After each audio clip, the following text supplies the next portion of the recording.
1. And we even have our map draft done for this particular one. Do we actually need to go for any breaks, or do we just continue casting? That's the question that I'm having at the moment.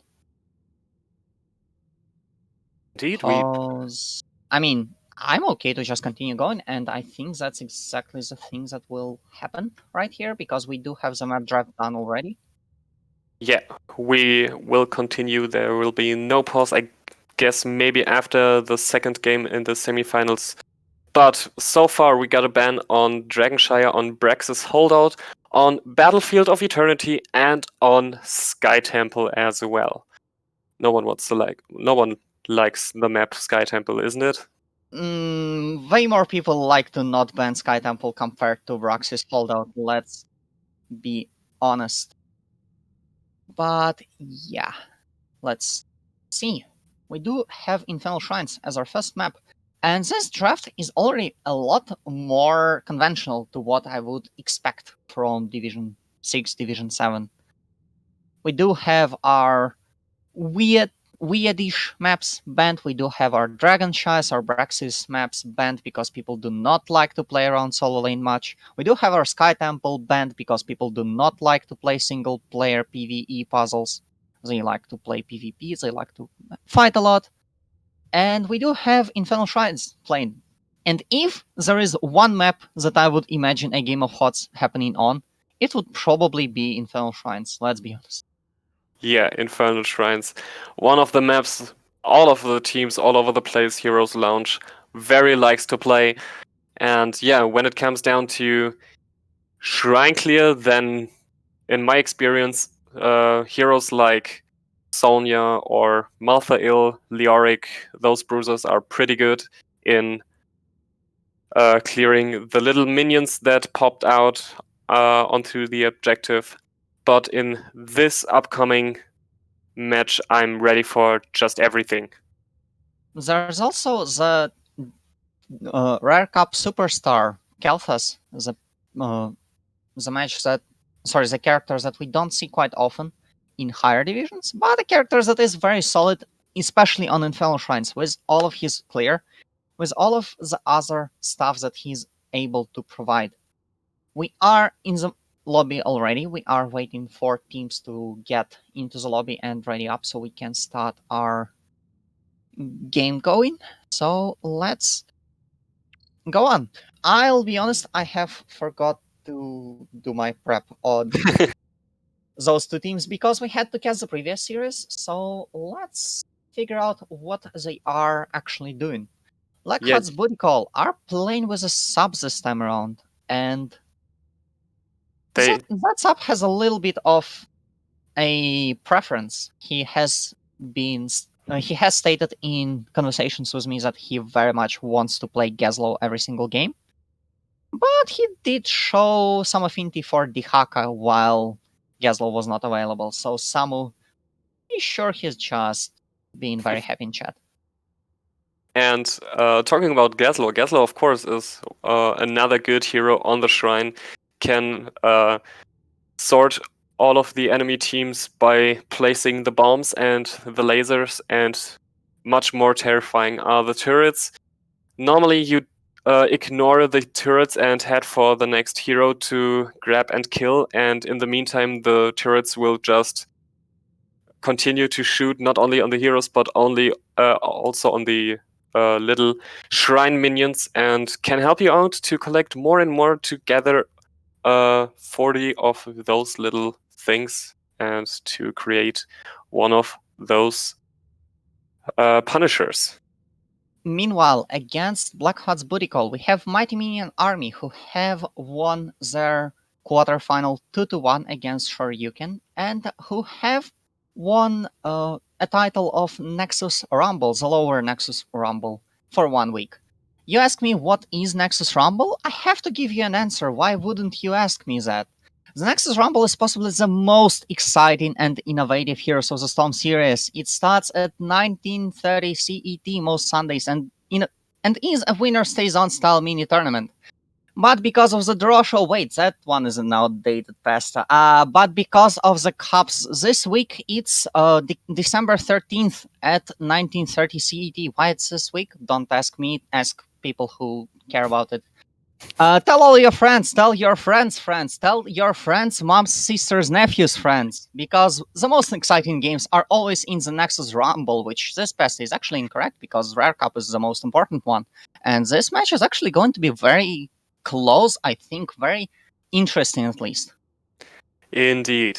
And it seems like we are ready to start the upcoming game on Infernal Shrines. The ask for ready came already through, and I guess we just need one more minute and then we're good to go to start game number 1 on Infernal Shrines. And as you already said, it will be a definitely close one and very entertaining as well. I expected the last one to be entertaining, but was... I mean, it was. It was, yeah, indeed it was, but it was just quicker than I guess all of us thought. I mean, and that's kind of interesting. The interesting thing in it, because if a team stomps, you know what they are good at, but you do not know how they behave under pressure. You don't know how they behave when on the back foot. And they might just be as strong, or they might very easily crumble, like it happened with Chilean Heroes, unfortunately for them. But when a team goes through the gauntlet, when a team gets that 3-map win, the very tough win over their opponents, you do know how they behave under pressure. You do know that they are able to withstand it. And you know that they are able to just continue going. But the Rare Cup is a very slow grind, and it pretty much takes the entire day. You do have to play a lot, and it will be quite interesting to see how that pressure will mount on the teams, and it will be quite interesting to see how they change throughout the day, how they change their strategies, how they change their playstyle even, because you do need to adapt against different opponents to win this tournament. Even if it is a single elimination one, you do still need to get the series done. You do have to win against 3 different teams. Yes. And those 2 guys have definitely been able to adapt and win game 3 in both of their quarterfinals. So this will be a very interesting semifinal. Yes, indeed. You have to win, otherwise you are out of this tournament. And here we go, ladies and gentlemen. The map draft just started in the first game of this series, Infernal Shrines, and the first pick goes on to the red team. What do you think? Because I guess that Diva is one of those heroes that is contested in this one. What do you think about that?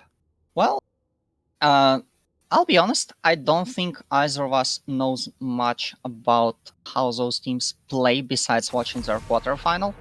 So we can just dab into what heroes are strong at the moment and what heroes people think are strong. Down here in the Rare Cup, the standout heroes are obviously the 2 heroes that got reworked, which means that they have to be OP, Gazlo and Diva. We also have the Tychus, who has been reworked a little bit of time ago, but and actually does not. People don't think about him much, but people still think about him. And we also have the Cassia, who, as people have shown, is very crucial to some teams' strategies. We do have Kelthas being banned out alongside the Gazlo, so the Rare Cup superstar being banned alongside the newcomer on the block. And let's see how this draft will develop for the time being. And it seems like all of them are currently watching the stream and listening to what we are going to say. There are plenty of heroes we talked about that are now getting banned out. We got the Dehaka ban coming now through, and I wouldn't be surprised if now one tank gets eliminated. Maybe ETC Johanna is also great one to control the shrine and clear the minions in the same way, but we got an elimination on Orphea. The Coffin Girl is out. And Orphea, Orphea is actually a very important piece of a bunch of combos thanks to Eternal Feast. You can combo her with Mosh Pit, which is the way that the Bacon Landlords have been running her for a while. You can combo her with Entombs, which is the way the Bacon Landlords have been running her for a while. Or you can just run her on her own, which is the way in which the Bacon Landlords have been running her for a while. Anyway, we do have May as our first pick, and the Bacon Landlords are not even playing in their cup, so why am I telling you all that? I don't know, honestly.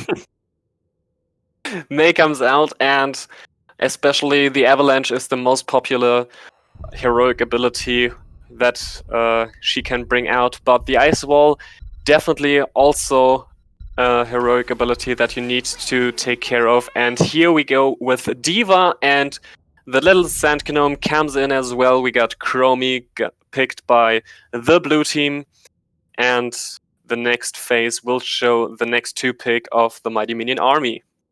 Well, May is actually quite an interesting pick because you can provide a bunch of pressure on the point with the Snowball.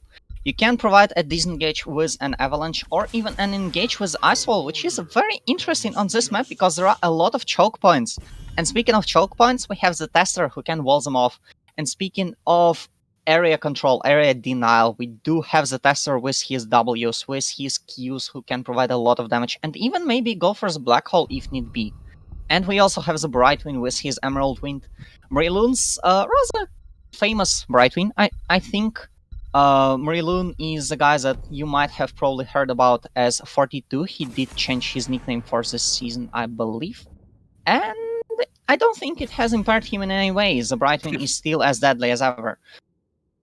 So, next hero to ban out was Sonya, and there's one more left for the red team. And talking about the red team, I see a little combo attempt by them. Imagine May with the Avalanche putting multiple heroes in one position, and then the black hole of Tacita is just sliding through them. And now what the red team needs is a little bit more damage to delete all of that. And for now, we're looking to the blue team to pick up the next 2-1. There's a Anna to nano boost maybe Chromie and Johanna together with them. And yeah. And yeah, we do see the two Annas being picked up by the side of Blackheart's booty call. And I would like to point out that that is a Sonya ban. Sonya has been noted as a very strong counter to Diva, and right now they are trying to put most of their eggs into the Diva basket. The One Knight is a very solid offlaner. He has one. Okay, never mind. My Minion army won it. Wrap it up, boys. GG 0-1. Let's go. Second game. Every time Josh sees an Artanis, he's like, "Yep, all right, no more question needed. We got it." Easy game. Let's go. Let's go. But wait a minute, there's one more pick for the blue team we need to find out. Who cares about that? Artanis is picked. No, there's one more missing, and it will be a damage dealer. Indeed, it's Tychus to burn down not only May, but Artanis maybe Tychus as well. does damage with auto attacks. Tychus does damage with auto attacks. You know who has a blind? Artanis. You know who has a global blind, so you don't even have to move from your offlane while you're split pushing? Artanis. You know who has a lot of damage from the auto attacks to just kill all those weak, low HP targets in the backline? Artanis. You can just scale, you can just kill people. Or you can just go for other towns and still kill people because Artanis is so good. The Chat of Heroes of the Storm. I don't know. Get out, Samu. Dihaka got banned. Artanis is now in the house. Indeed. No, but seriously, I don't know. Probably even Blackheart's booty call actually won the draft. But look, I'm not here to be objective. I'm a caster after all. I have to be entertaining, not objective. Yeah, and the entertainment will start in just a few seconds as we are heading into map number 1. Loading screen is just completed. And we are in map number 1, Infernal Shrines.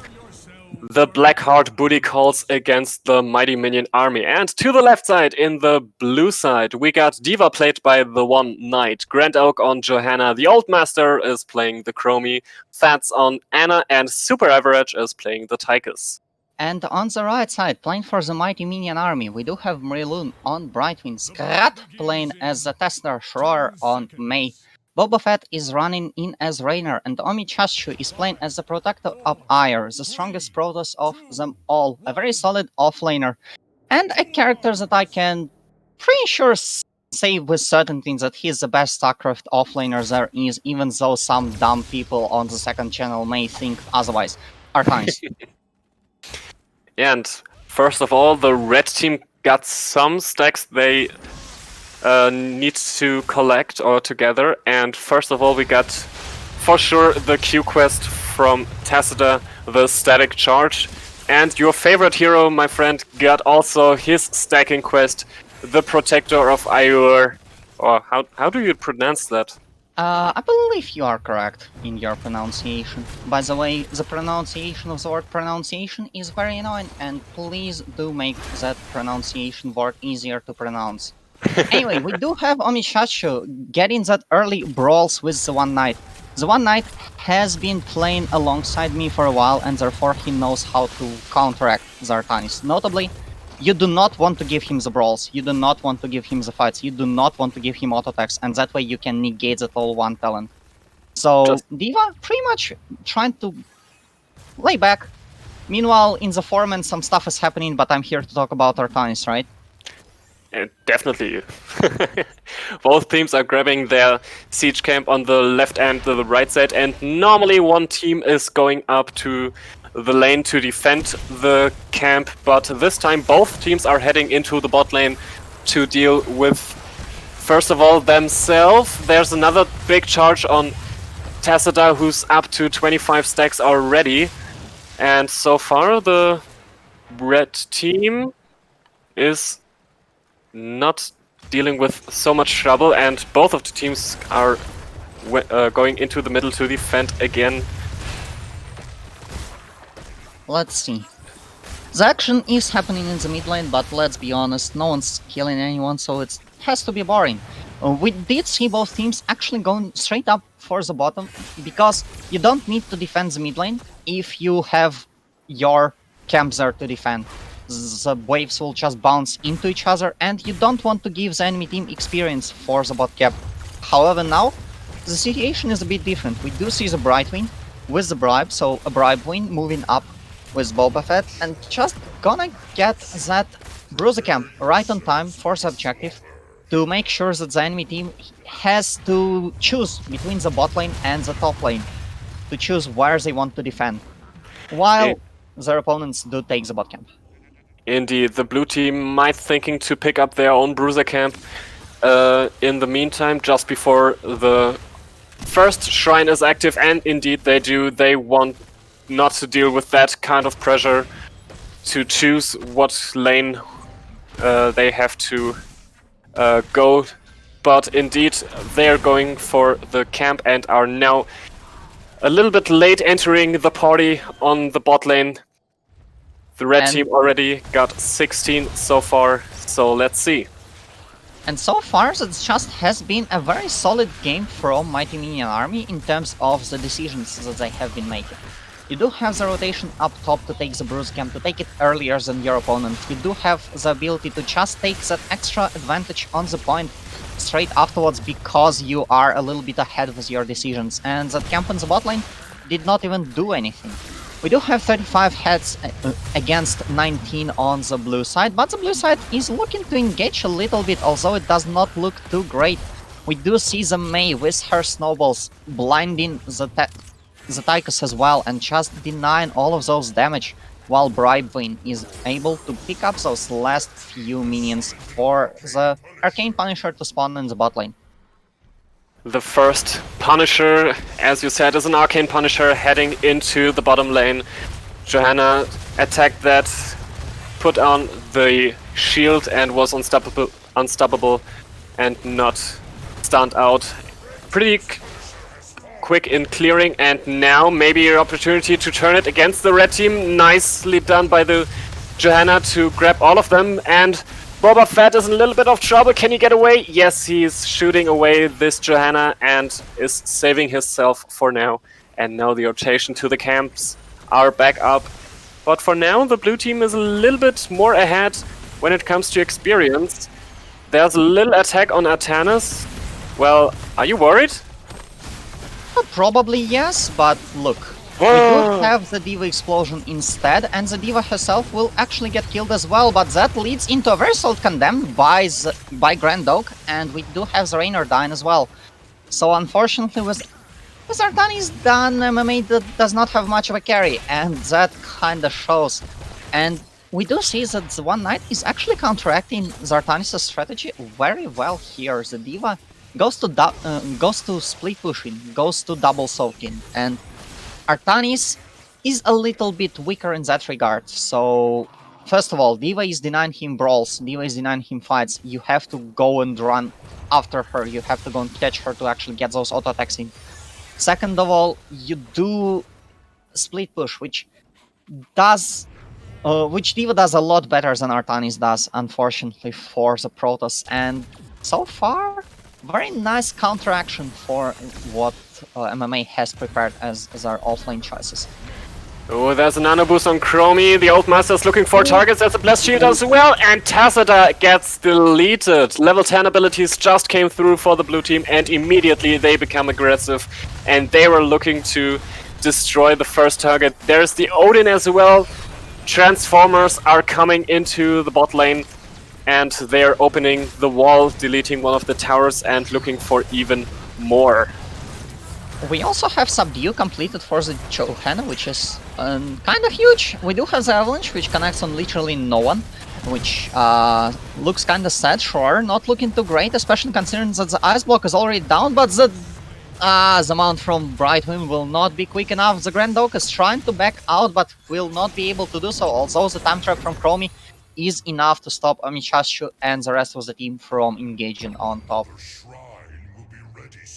Next shrine is coming up, and that will be a Frozen Punisher, and with a Frozen Punisher you can push very bad into the enemy territory, because the Frozen Punisher, as you might know, can eliminate or disable the structures for just a few moments, and then no shots from them are going into the attacking team. But first of all, both teams are playing their Bruiser camp, so wisely decision for both of them.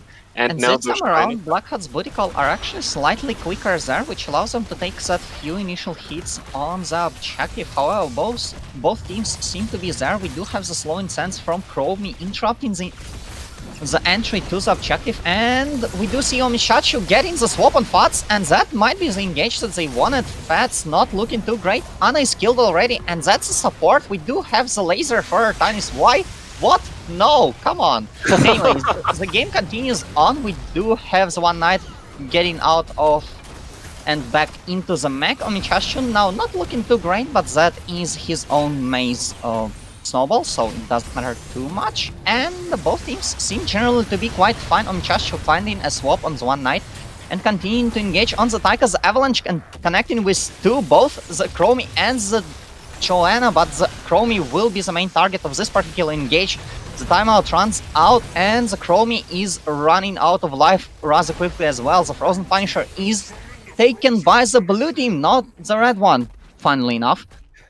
Nice. And that's what happens when you start brawling instead of trying to take the objective. Indeed, they were brawling all around and all over the place. Mei baited the Punisher, baited the jump out, so no stun for her. But as you said, the red team found some kills, but were fighting just all over the place and were not focusing on the objective. And after several damage numbers dealt all around, the blue team were still able to grab that Punisher as well, and now heading onto the bot lane camp once again.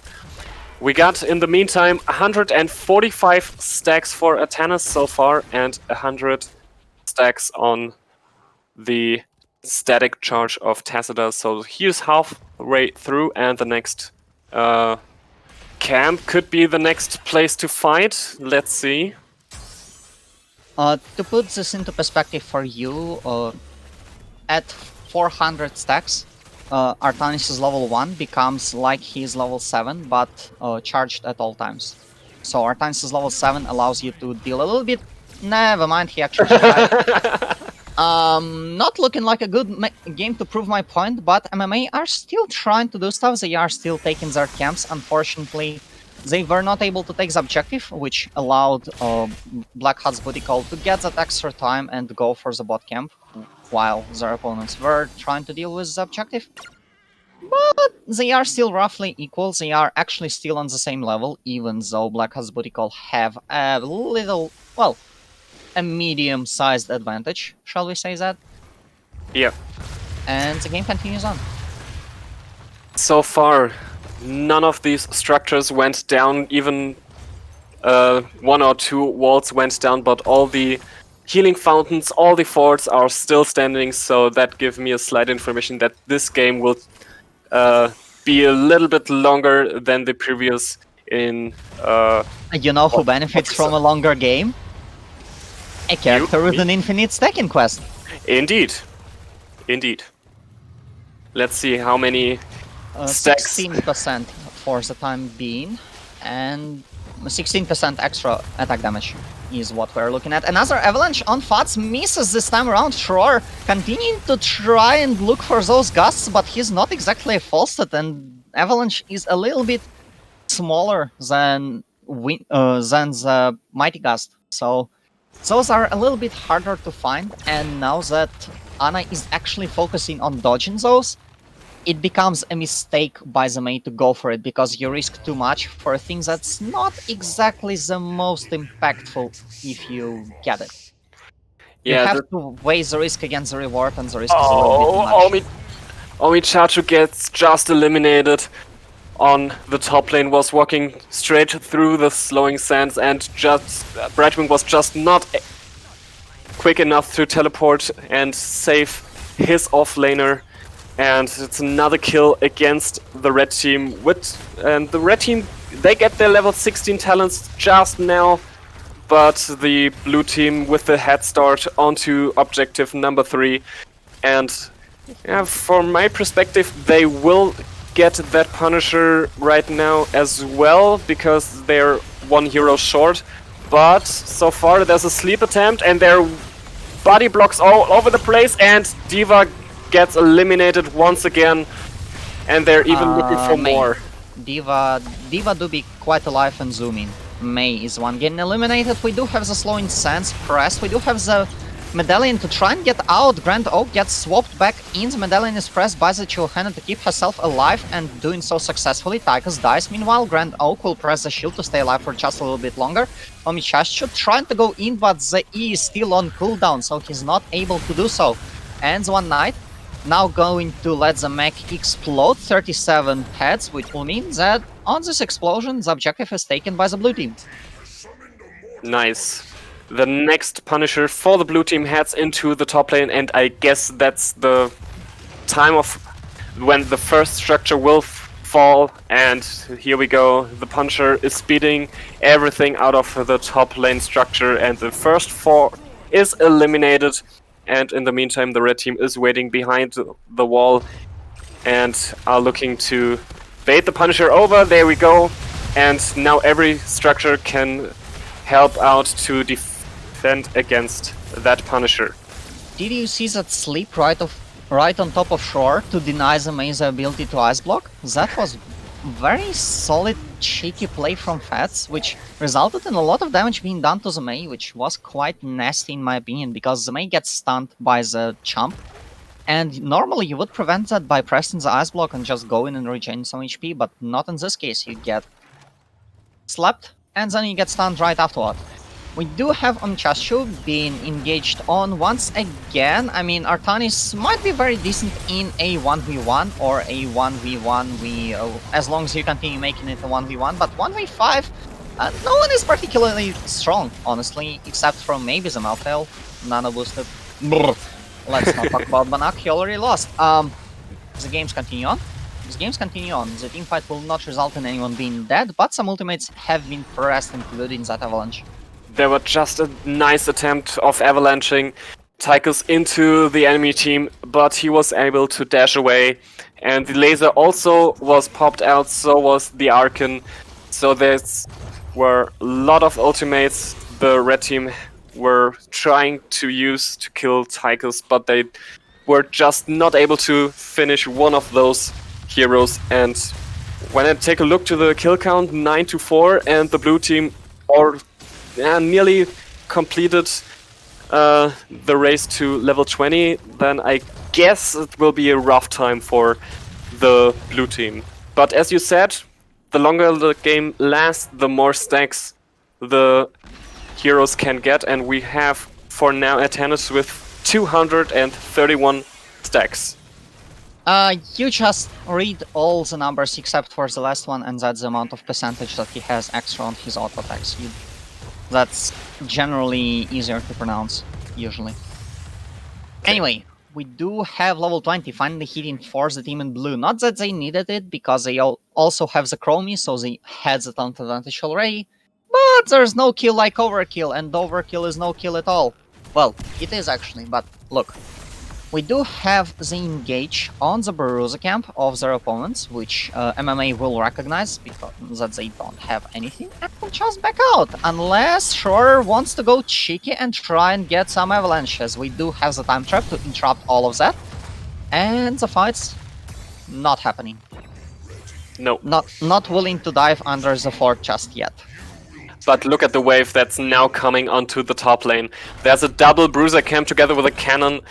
And now they will try to delete the first keep of this game on the top the lane. Swap on Odin, and Omichastro is going in. Grand Oak not looking too great. The shield actually misses. We do have another laser on super average trying to force Tychus to not fight at all.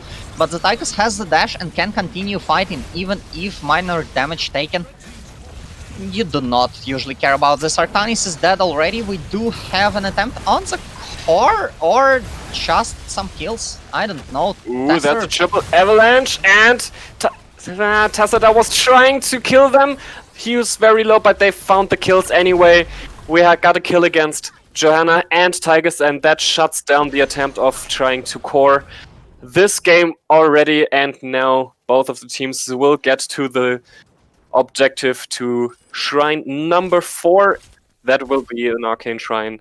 And more importantly, MMA now has the numbers advantage and the level 20, which will be quite huge, as evident by Old Master losing a lot of his HP and having to use the timeout to just get away safely.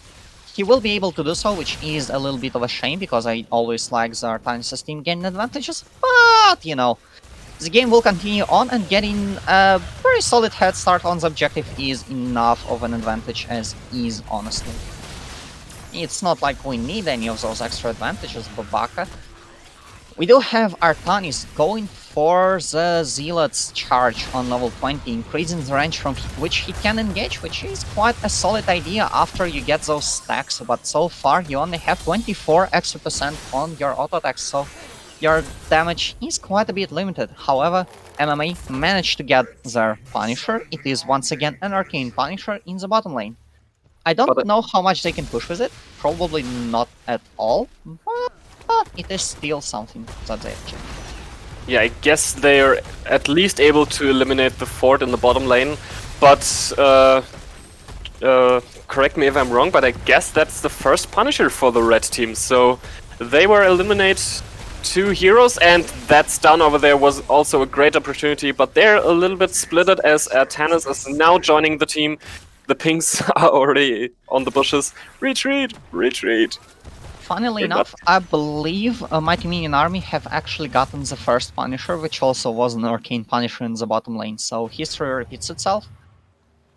And let's see, Shore gets scouted out in that bush, as we do have Blackheart's booty call going for that camp. Shore trying to go in and find something. Let's see. No, the camp is taken. The camp is already taken. Grand Oak trying to go in. The sleeps are huge on the side of the Ana. Avalanche hits literally no one there. And Shore is now being caught out. The Mei can survive for a while, but eventually she will still die, and Rainer just gets obliterated by his W's. Wow. They found Mei all alone in 4 peoples, and then Diva joined the fun. There's another blast shield on Artanis, and he's in a way of trouble. Is shielded himself a little bit, Medallion as well, but it's not enough to escape that attack, and he's falling. It's a triple kill in total. The Arcane is so the ult.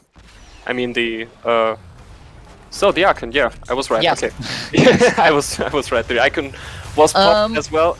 Well, it doesn't matter how the ultimate is called when the core is about to fall, right? Because when the game's not going, we don't need to talk about the game, I think.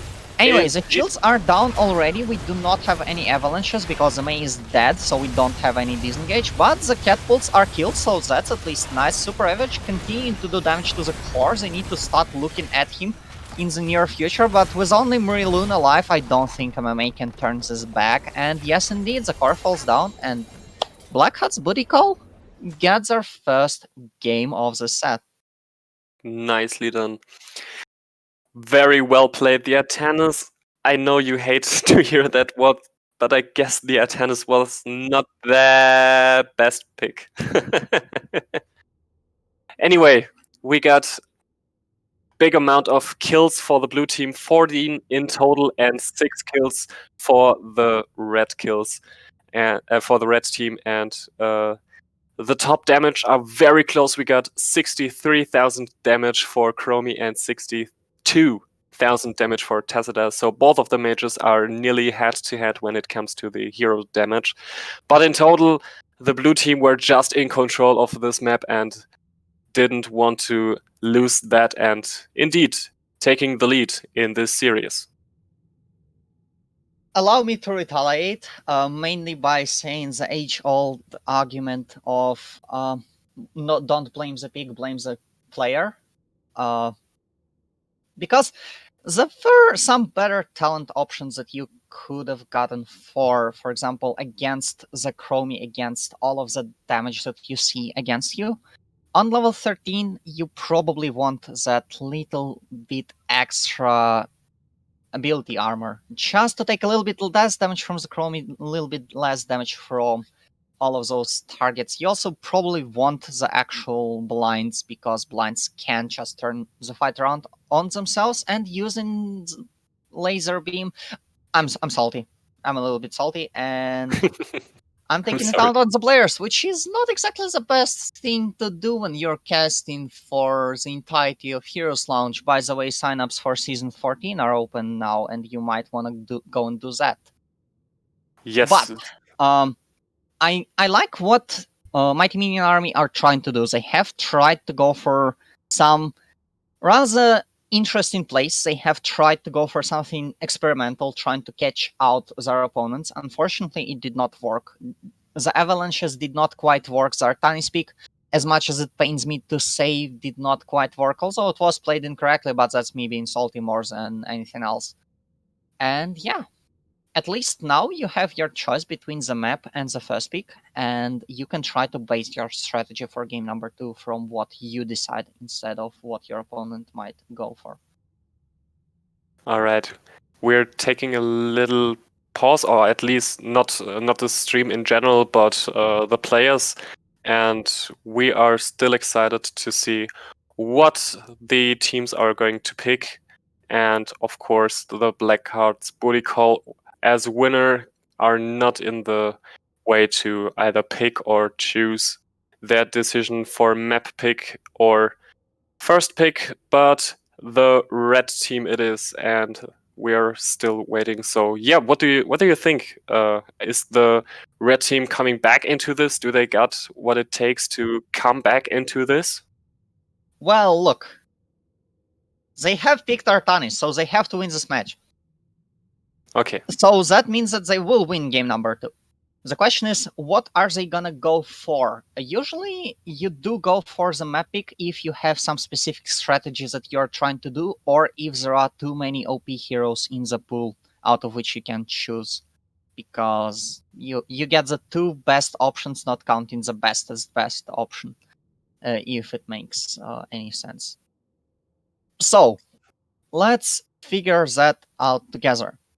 Let's look. Mighty Minion Army, they do like picking Volskaya Foundry by themselves, which I think is a map that's open in this particular case, which probably is going to be the choice unless they decide to go for the first pick, which they have also done previously, as you Yes. know, any team has done.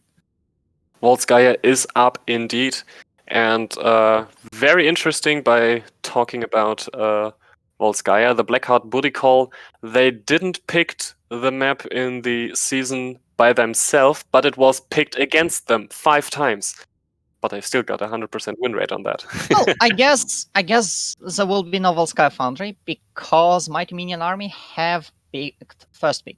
Now let's get over to the side of Blackheart's booty call. They like picking Tomb of the Spider Queen for themselves. Is that map still open?